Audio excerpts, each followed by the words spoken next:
देश के 5 राज्यों में विधानसभा चुनाव के परिणाम घोषित हो गए हैं। 4 राज्यों में तो रविवार को ही काउंटिंग हो चुकी थी। 5वें राज्य मिजोरम में आज काउंटिंग हुई। तो क्या रहे मिजोरम के नतीजे, देखिए इस रिपोर्ट में। मिजोरम की सभी 40 विधानसभा सीटों पर आज काउंटिंग हुई और दोपहर होते होते सभी के नतीजे भी सामने आ गए। विधानसभा चुनाव में एनडीए को करारा झटका लगा है। राज्य में एनडीए में शामिल सत्ताधारी एमएनएफ को करारी हार मिली है और पार्टी के हाथ से सत्ता फिसल गई है, जबकि जोरम पीपुल्स मूवमेंट यानी कि जेडपीएम ने 2/3 से ज्यादा बहुमत हासिल कर लिया है। एमएनएफ की हार का अंदाजा आप इसी बात से लगा सकते हैं कि राज्य के सीएम और डिप्टी सीएम दोनों ही चुनाव हार गए हैं। चुनाव में जेडपीएम को 40 में से 27 सीटों पर जीत मिली है और वहीं एमएनएफ को सिर्फ 10 सीटें ही मिल पाई हैं।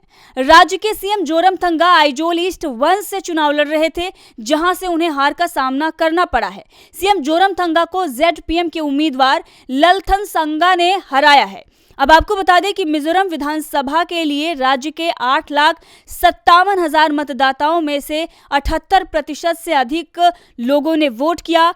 कुल 174 उम्मीदवार मैदान में थे, जिनमें 18 महिलाएं भी शामिल थीं।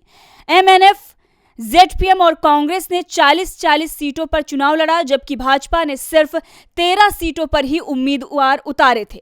नरेंद्र मोदी के पीएम बनने के बाद शायद ये पहला मौका था जब चुनाव के मैदान में उन्होंने राज्य में कोई चुनावी रैली नहीं की हो। पीएम मोदी के चुनाव का कार्यक्रम तो तय हुआ, लेकिन सीएम जोरमथंगा ने ही विरोध कर दिया और मंच शेयर करने से साफ मना कर दिया, जिसके बाद पीएम का कार्यक्रम बदलना पड़ा। पीएम मोदी ने राज्य में एक भी चुनावी सभा नहीं की, लेकिन ये रणनीति भी काम नहीं आई।